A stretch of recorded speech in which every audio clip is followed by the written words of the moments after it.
Avant de commencer, parlons de la préparation nécessaire pour mettre sous tension l'approach. Pour installer les piles, faites glisser le clip de verrouillage et retirez le cache du compartiment à piles. Insérez les piles, remettez en place le cache du compartiment à piles et appuyez sur le clip de verrouillage. Mettez l'approach sous tension en appuyant sur le bouton marche arrêt présent sur le côté.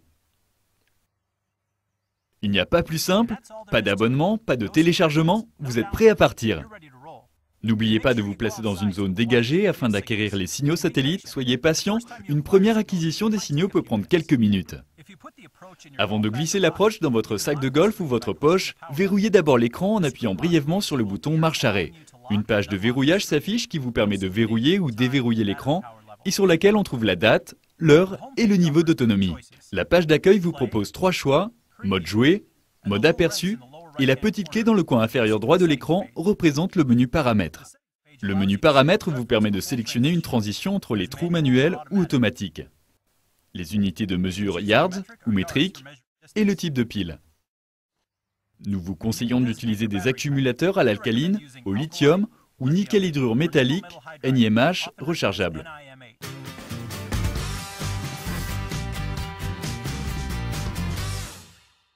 En mode aperçu, à côté du drapeau dans le coin supérieur droit de l'écran, s'affiche la distance jusqu'au milieu du green. Touchez pour afficher la vue détaillée du green. Ici, vous pouvez toucher n'importe quel point sur le green pour définir l'emplacement du trou. Touchez terminé pour enregistrer l'emplacement du trou et retourner à la vue d'ensemble du trou. Un des avantages du mode aperçu, c'est la mesure d'une cible. Il suffit de toucher n'importe quel point sur la carte pour activer la mesure de la distance jusqu'à la cible, ainsi que la distance de la cible jusqu'au green. En l'occurrence, j'ai besoin de mesurer la distance de mon prochain tir afin d'éviter les obstacles et par la suite déterminer la distance restante jusqu'au green. Dans le coin inférieur gauche, le bouton Zoom me permet de cibler avec précision là où je veux aller. En appuyant sur Terminer, je retourne à la carte du trou.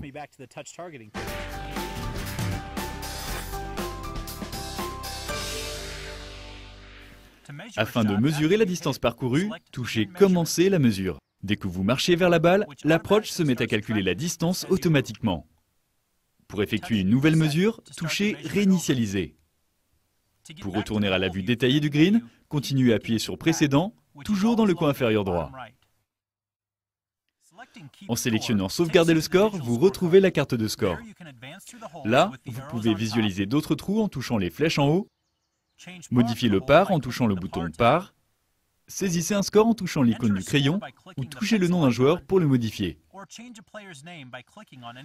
Lorsque vous sélectionnez un joueur, vous pouvez visualiser sa carte de score individuelle, touchez le bouton ABC en haut pour saisir le nom du joueur.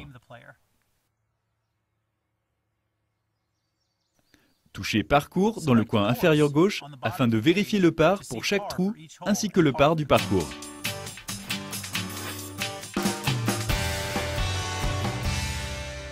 Lorsque vous êtes prêt à commencer une partie, il suffit de toucher Jouer pour que l'approach affiche une liste des parcours à proximité.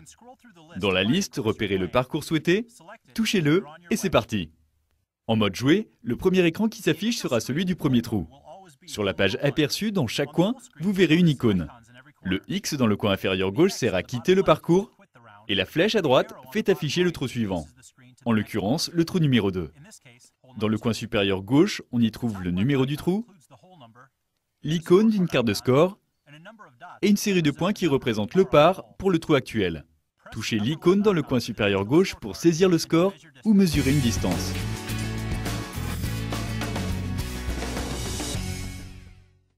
Il est simple de créer une connexion entre l'approach et un ordinateur. Soulevez le cache étanche et branchez le câble mini USB.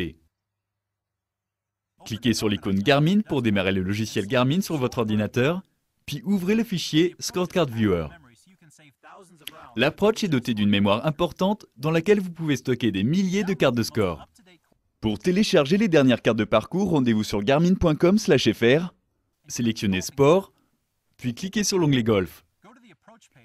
Dans la page Approach, dans la rubrique Mise à jour et téléchargement sur la droite, cliquez sur Parcours de golf.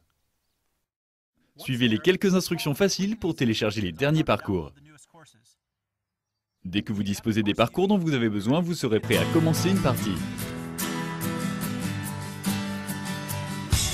Salut, c'est Jake de Garmin. J'aimerais vous faire part des nouveautés de Golf Garmin, dont le nouveau logiciel de suivi de statistiques pour Approach G5. Il vous permet de suivre vos coups ayant atteint le fairway, green atteint en régulation, putt par partie et la portée moyenne de chaque club.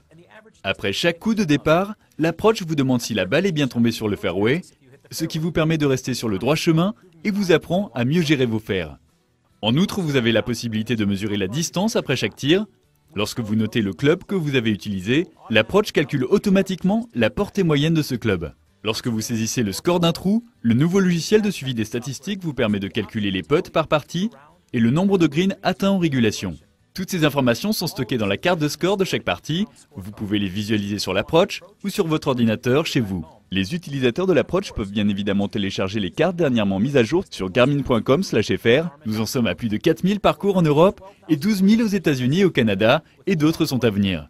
Tenez-vous au courant via garmin.blog.com pour les dernières actualités au sujet de Golf Garmin.